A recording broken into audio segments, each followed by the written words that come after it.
Si je clique sur la palette et que je la déplace en tirant sur les axes, on voit que le repère n'est pas du tout à l'endroit où on l'attendait.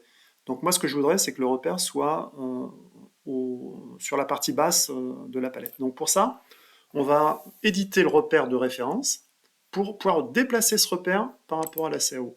Donc j'édite le repère de référence. La solution la plus simple ici, c'est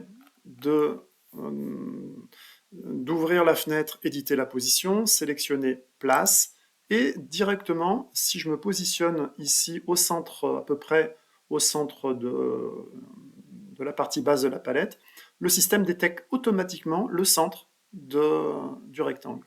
Donc je valide, ok, c'est validé. Et là, ce qu'on peut voir, c'est que si je clique sur le repère, ce repère, il a son axe Z vers le bas. Si je veux le renverser, donc là, je mets à la place de 180 degrés, 0 degré. L'axe Z est bien renversé vers le haut. Si ce repère me convient, je valide. Donc je sors de l'édition du repère de référence.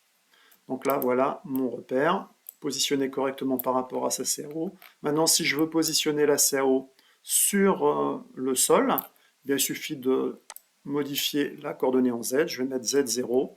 La palette est bien positionnée sur le sol.